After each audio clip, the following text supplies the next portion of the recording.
રોટલાનો ટોટો આવે છે કે આ બટા ક્યાં ક્યાં માગે તું હા કે તમામ હિન્દુ ઘરે માગું છું. અરે બટા આપણે હિન્દુ મુસલમાન હરિજન આપણા માટે કાંઈ હોતું નથી.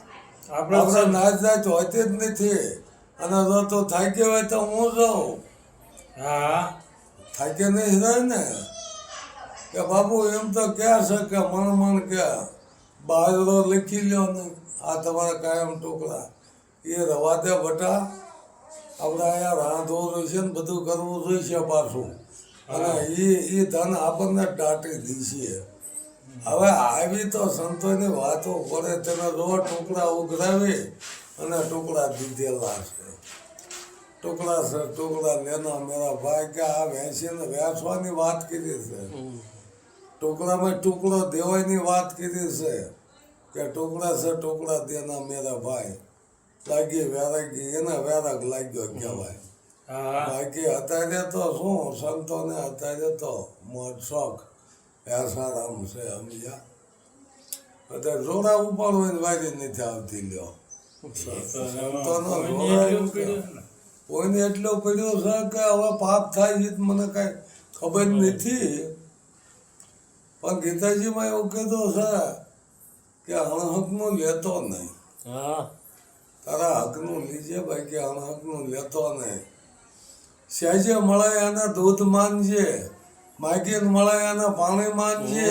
અરે અરે રોટવીને લઈશ ને તો ઝાર સમાન છે કે. હા હા તો અત્યારે શું થાય?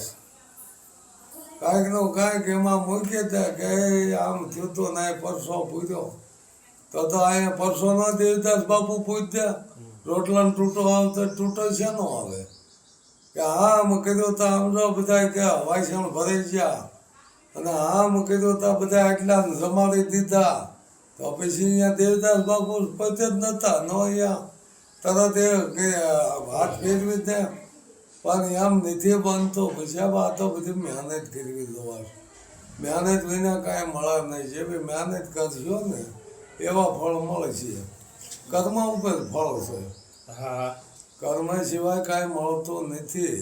ફોગટનું લઈશ નહીં એટલે કર્મ કર્યા વિનાનું લઈશ નહીં. ત્યાં ચોખ્ખું કીધું છે. પણ છતાં અત્યારે એક એને ઓલા ઘોડે કે રમણા ઊભી કરી દીધી કે આનેથી આપણું હાલે છે, આનેથી આપણે સુખી છીએ. પણ એ તો તારા કર્મના ફળ છે. સુખ કોઈ આપી ન દે, દુઃખ કોઈ લઈ ન લે. એ તો નક્કી જ છે. તમારા અંગ પીડા હોય ને એ વૈદ્યને ખબર ન હોય. પણ તમને જેટલી પીડા છે તમને ખબર હોય. પછી આના ઉપચાર થાય, દવા થાય, કેળે એ પીડા જાય. હા કોઈ બાજુ લઈ નથી શકતો. લે આપણા સંતોએ હિમાદ આ બલિદાન દઈ દીધેલા છે. એવા તો અનેક ઇતિહાસો પડ્યા છે. કહેવાય છે કે એ વીરપુરમાં અને એ વીરબાઈમાં તળે તળે હાથે રોટલા ટીપીને ખવાતા. હા અને તે તો ભૂખ્યા એટલે આવતા. અત્યારે તો મહેનત કરે કોઈ ભૂખ્યું નહીં રહે. આવું આ જમાનો દેવો છે બરાબર. મહેનત કરશે કોઈ ભૂખ્યું નહીં રહે. કોઈ અનક્ષેત્રે નહીં. અત્યારે ક્યાં જરૂરત છે? અત્યારે ટાઈમ એવો સમય જ એવો છે બરાબર ને કે તમે તમારું મહેનતનું તમે અનુભવથી ગમે એ કાર્ય કરો તો તમારી વૃદ્ધિ જ થાય. બાકી આમ ભલે ગમે એટલે વૃદ્ધિ કરી લીધે, ગમે એટલે આશ્રમ થઈ ગયા, ગમે એ થઈ ગયો, પણ છેલ્લે આ વૃદ્ધ આશ્રમ ત્યાં આવે. અહીંયા માણસની કિંમત અંકાઈ જાય કે માણસ પાછો પડ્યો છે કે આગળ આવ્યો છે, પ્રગતિ કરી છે, શું કર્યું છે. એટલે હું તો મને એવું આ તો જો કે મારી મતે પ્રમાણે વાત કરું, કોઈ માથે લેવાનું નથી આમાં. પણ જે આ નવા નવા ધર્મો નીકળ્યા ને કે માવતરની કિંમત ઘટતી જાય અને અત્યારે વૃદ્ધાશ્રમ બની જશે. આ નવા નવા ધર્મો કાઢે. પહેલાં બળદ આપણે ખાલી હાંકી હાંકીને 5 હાથ ધરું હાંકી નાખ્યો હોય ને એ ગઢો થાય એનો માજનમાં મૂકવા નથી જતા. હા બળદને માજનમાં કે ભાઈ ઘીરે ખવારો એને ખવારો પીવાનો હા એનું આપણે રળેલું ખાવીશ. તો કે ખેતી આખી બળદ ઉપર હતી ને અત્યારે છે તો વાહન થઈ ગયા છે. એટલે આ બધું વાહન થઈ ગયા રોજ કેટલા વાહડા રખડા છે. ગામો ગાયમાં રખડા છે. જ્યારે ખેતી હતી તેથી રખડે છે ભગત. અને આપણે કામ હતું ત્યાં સુધી ઢોરું રાખ્યું અને પછી નકામું થયું એટલે કાઢ મેલ્યું. અને આમ આપણે ફાળામાં લખાવી છે પૈસા પુણ્યદાન કરવા જાય. પણ આ ઢોરું કાઢ્યું ને એ શોર્ટ થઈ થઈને બિચારું મરી ગયું. જ્યાં હોય ને શોર્ટ થાય રાત બીતી શોર્ટ થાય કોઈ મારે હા ઝટકા ઠારો ટાયર મારે એટલા અમુકના શિંગડા કાપીને જીવડા પડ્યા બિચારાને. અને આપણે 2000 નો જો વ્યાજ ન હોય માજન વાળો લઈ લે છે 2000 પર લઈ લે તો માજનમાં જમા કરાવો ને પૈસા ગામો ગામના તો બિચારા શોર્ટ થતા જ બેન થાય જ્યાં હોય ને. આમ આપણે દાન કર્યું છે ને આમ વાળીએ છે ને શોર્ટ મેળવ્યું છે. આમાં કેમ કરવાનું? કાંઈ મેળ ઉતરે એવું છે? શોર્ટ વસ્તુ મારી નાખે જે ઝટકા રહ્યા આ ઝટકાઈ રહી કે બિચારા કેમ કંઈક તો ખાવું ને. દીએ નો કરવા દે રાતે નો કરવા દે તો જાવું ક્યાં? આમ આપણે પુણ્ય કરી દીધું. આમાં પુણ્ય થયું પાપ થયું? એ કાઢે મેં કે એને પાપ થાય છે. બાકી તો હવ ને માલિક હવ બસાવ તો કરવાના. હા શું કે એ ઘેરો એને 2-3 મહિના ટોઈને તૈયાર કર્યો હોય હા અને રોર ખોપો ન કરે એટલે એ ખાઈ જાય. ખાઈ જ જાય. એટલે પોતાના ભૂખ્યા રહેતો પછી. આ તો બે વાતે છે. એને તમે ખાવા દો તો તમારા ભૂખ્યા રહીશ.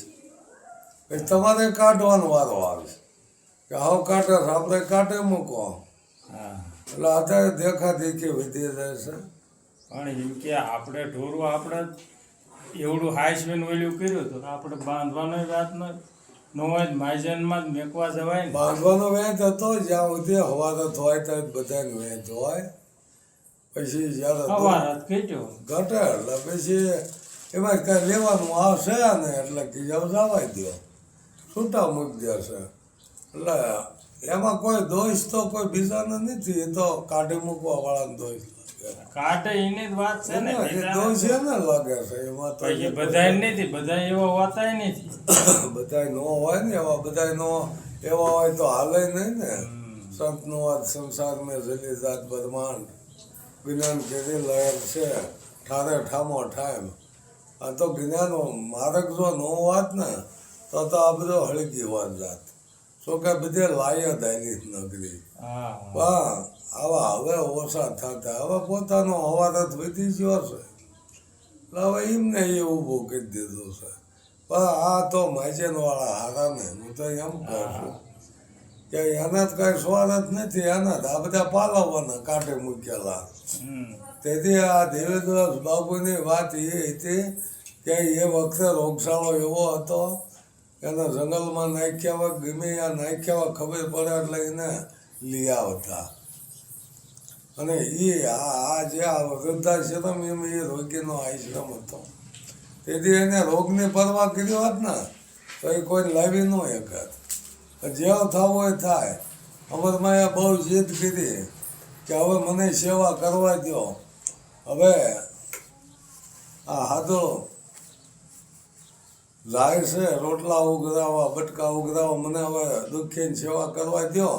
તેથી એમને બોકાનું કાઢ્યું હતું અને દેખાડ્યું કે આ રોગે મને નીકળી લ્યો. આ બધાને લાગે રોગ કે આ કોઈ ન છોડે. રોગ વસ્તુ એવી છે કે અહીંયા ભગત હોય કે ભગવાન હોય રોગ લાગે કે બધાને લાગે. રામકૃષ્ણ પરમહંસને કેન્સર થઈ ગયું હતું. એટલે એવું ન માનવું કે ભક્તિ કરે એટલે રોગ નહીં થાય. રોગ તો જે લઈને આવ્યા છે ને એ શરૂઆતથી ન જ હોય છે. પણ જ્યારે જ્યારે એ બળવો કરે કે ખબર પડે કે આ રોગ થયો. કસ્તુરી મૃગની ડૂંટીમાં જ હોય એ કસ્તુરી લઈને જ જન્મે છે. પણ છતાંય દોડી દોડી અને થાકી જાય છે. એટલે એ રીતે આ રોગનું આ રીતે જ હોય છે. જે કાંઈ નિર્માણ થયેલું છે ને એ હારે જ હોય છે પણ એમાં કાંઈ કોઈ મૂંઝાવાની બીક નથી. મૂંઝન બેસ્યો, મૂંઝન જેટલું ટેન્શન લેશો એટલો રોગ મારો કરવાનો. કોઈ આમાં ટેન્શન લેવાની જરૂર નથી. જે કાંઈ બનવાનું એ બનવાનું છે. અને જ્ઞાની લોકોને પછી શું હાથમાં અમારે ઓળખી લીધો હોય પછી એને મોતને શું બીક હોય?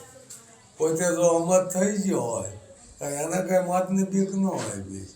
એટલે એ રીતે પછી વાતો છે બધી, લ્યો ને વાતો કરે એટલે કરે, બાકી એમ કાંઈ બીક જાતી નથી. લ્યો ને બીક હોય જાય, મોટી બીક જ મરવાની મોટી બીક છે ને એમાં જો બેસી ગયો હોય તો અમરપદને પામે. પણ અમરપદ શું છે એ પહેલાં નક્કી કરવું જોઈએ. હું કોણ છું, ક્યાંથી આવ્યો છું, ક્યાં જવાનું, પોતાને પોતે ઓળખી લે ને તો અમર થાય. પાછું એમને વાતું કરી અમર ન થાય એમ. અમર એટલા નામ તો બધા એના રહ્યા જ છે, કોઈ નામ અમર કરીએ એવી વાત નથી. એ તો આ લૂંટફાટ કરતા એના નામ રહ્યા છે. નામ તો બધા એના પડ્યા જ છે ને. રામનું નામ છે, રાવણનું છે, પણ એને કોઈ સારી રીતે કોઈ ન બોલે. ત્યાં ક્યારેય રાવણના નામ ન લે. નામ તો રામનું જ લેવાય છે. ટૂંકું ટાસ એવું નામ, રામ રામ બોલજો, ટૂંકું નામ છે એટલે માણસોને એ બધું છે હટાવે. અને વળે નામ તો આદિ એનાદિનું છે જ તે નિજ નામ. એને નિજ નામ કીધું, મૂળ નામ કીધું, વચન કીધું, આત્મા કીધું, સત કીધું. આની જ વાતો થાય ને. અસતને શું વાતો કરીને શું લેવાનું? જે સત્ય નિરાય આવ્યા એના ઇતિહાસ પડ્યા છે, એની વાતો આપણે કરવી છે. અને કાંઈક એમાં ઝપલાવાની વાત કરી છે. નકરી વાતો કરે ન રહે, એમાં કંઈક ઝપલાવવું જોઈએ. બધા વાતો જ આપણે સંતો ભક્તોની મોટી કરી નાખી પણ ઝપલાતા નથી. આપણે આપણો સ્વાગત લઈ બેઠા છે એટલે એમાં પાછું પડે, બીજું કાંઈ નથી. એ વાતો સાંભળતા કે ભાઈ પણ દુખ્યાના દુઃખ મટાડી જ દેશ. ત્યાં તો આમ ટીલા કરીને મટાવી દેશ, ત્યાં તો આવા કહુંબા પીને મટાવી દેશ. પણ એ 4-6 મહિના હાલે તો બધું બંધ થઈ ગયું હોય.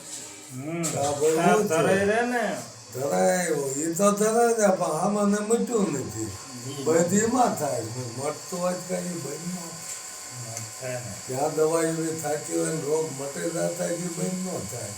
પણ પછી તો ઓલા જેવો થાય કે રોગ જાય નથી, એકડા પીવાય શું કામ ને એમ. ગોળીઓ વચની ઉડા કરવી, રોગ ન ના થાય. એટલે આ જે વાતો કે જે કાંઈ આવે એવું નથી. એ હાલો કોકને તમે જો કદાચ હા તમે જ્યાં એમાં ઉતરી જાઓ તમને નક્કી થયું હોય તો બીજાને તમે નક્કી કરાવો. બરોબર કે ભાઈ તો બધું આ પોડાનું ના પાખરનું રવા દે અને તારે તારું કર્મ કરવાનું, તારે તારો ધર્મ નિભાવવાનો. તો હવે કીધું છે ને કે બાપ તારો પરકાય ને ધર્મ તારો સંભાળ. ન કે માતાજીનો સંભાળ, ભગવાનનો સંભાળ કે કોઈ ગુરુનો સંભાળ. એ તો વાત કઈ મૂકી નહીં.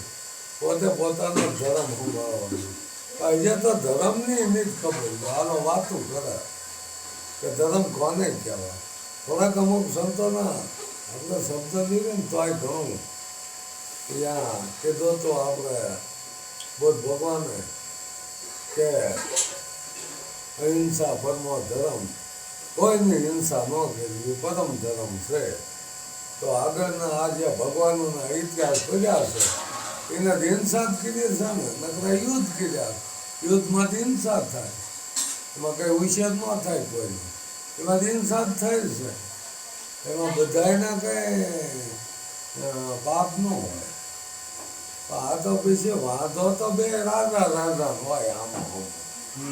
એમાં પબ્લિક ઘણી મરાઈ હોય છે. અને યુદ્ધ કર્યા એ રાજાશાહીમાં યુદ્ધ ફરજિયાત હતું. કે યુદ્ધ ન કરે એટલે એનું રાજ જૂટવી લે. એ બળિયાના 2 ભાગ હતા. હવે અત્યારે તો આપણે સ્વતંત્ર છે. હવે ત્યારે કંઈ યુદ્ધ કરવાની જરૂર નથી. તો કંઈ હિંસા હું ના કરવી જોઈએ. બરાબર. તો આપણે તેમાં વાત કરી ને કે ઢોરના શોટ મૂક્યા, શોટ મૂકે છે, અને ઢોર ઘણા મરી જાય છે તો આ હવનો બચાવ કરવા મહેનત કરે છે તો કીધું છે ને કે હવે એને હણવી અને પાપને ધોઈ ન ગણવી. કોઈ મારા કરતો હોય તો તમારે બચાવ તમારો કરવો જ ત્યાં કઈ પૈસા લાગવા જવાતું નથી. ઘણું એવું આમ શ્રદ્ધા મૂકી છે કે આ નાગ મૂકો તો પૈસા લાગે. કોઈ વાંદરો આવ્યો હોય તેને પૈસા લાગે કે હનુમાન દાદા આવ્યા. નાગ આવ્યો હોય તો ત્યાં શેઠ નારાયણ આવ્યા. આવું બધું પૈસા લાગે છે. એના પંદામાં આવી રીતે સુસ્તાની ડગ મારી ત્યાં છે. એટલે આવું બધું આપણે વિચારવાનું કે એને કરવાનો સ્વભાવ છે તો આપણે એને છેદતું રહેવું જોઈએ. બરાબર? ત્યાં વિશ્વાસ મૂકાઈ જેવો નથી ને. ત્યાં વિશ્વાસ મૂકી દીધો તો ડગ મારશે તો કે એનામાં પોતાના વિચાર ભૂલ્યો છે. એને અમૃત પાય ઉછેરો ને તો વૈશ્ય વખ ન મૂકે તો કે અંદર જ્યાં ભૂલ્યું છે તો અમૃત પાવ ને પછી જ્યાં ભૂલી જાય. એટલે આ રીતે ઓછા હાડકાને બહુ ઉછેર ન કરાય. અત્યારે આપણે વધુ ધ્યાનો ઉછેર થવા માંડ્યા. ઓછા હોય અડકા હોય આવાનો ઉછેર વધી ગયો. અડકું એટલે અજ્ઞાની કહેવાય.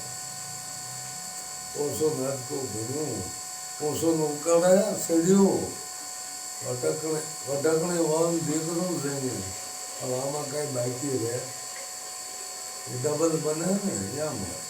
ઊંચો એક તો ટેકો હોય એમાં ઊંટ ચડે એટલે બહુ કાંઠાઓ લાગે. બરાબર? વટકણી બહુ હોય એટલે દીકરો જણે ને એટલે એને બધું પહમાં આવે. મારે દીકરો થાય બધા બાજુ એટલે જેની રાત અને તમારે સારું બનાવ્યું. સદગુરુ